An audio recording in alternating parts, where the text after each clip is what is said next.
Saudara, sebuah masjid milik pondok pesantren terbesar di Aceh Tamiang porak-poranda dan terkepung tumpukan kayu akibat banjir bandang Sumatera 2 pekan lalu.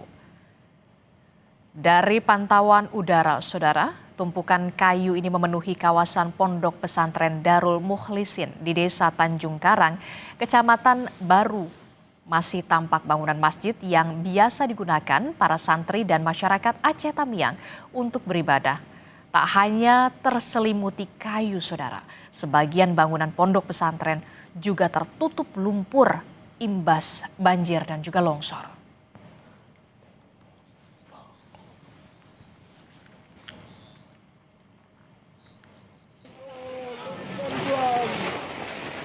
Kementerian Kehutanan mengidentifikasi ada 12 subjek hukum yang terindikasi melakukan pembalakan di daerah aliran sungai di Tapanuli Utara dan Tapanuli Selatan. 4 diantaranya telah disegel usai menemukan dugaan kerusakan lingkungan akibat aktivitas pembukaan lahan ilegal. Kementerian Kehutanan pun segera mengambil langkah hukum.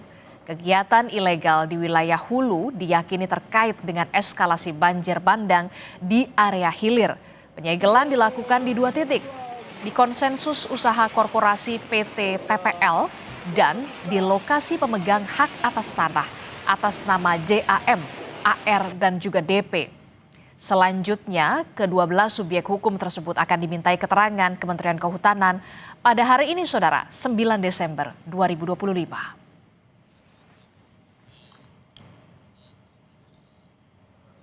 Dan melalui rilis tertulis, Dirjen Penegakan Hukum Kehutanan Dwi Januanto Nugroho menyatakan melihat pola yang jelas di mana ada kerusakan hutan di hulu akibat aktivitas ilegal dan berpotensi bencana di hilir meningkat drastis.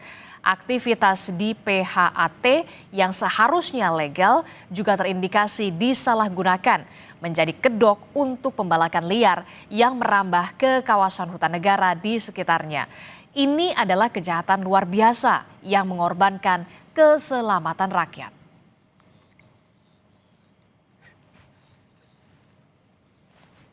Sementara 8 perusahaan yang beroperasi di sekitar daerah aliran sungai Batang Toru dan Garoga, Tapanuli Selatan, Sumatera Utara diperiksa tim penegakan hukum Kementerian Lingkungan Hidup.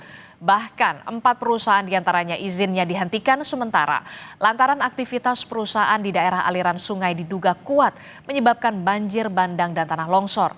Ke-8 perusahaan terdiri dari perusahaan tambang, perkebunan, pembangkit listrik, kebun sawit, dan beberapa perusahaan lain.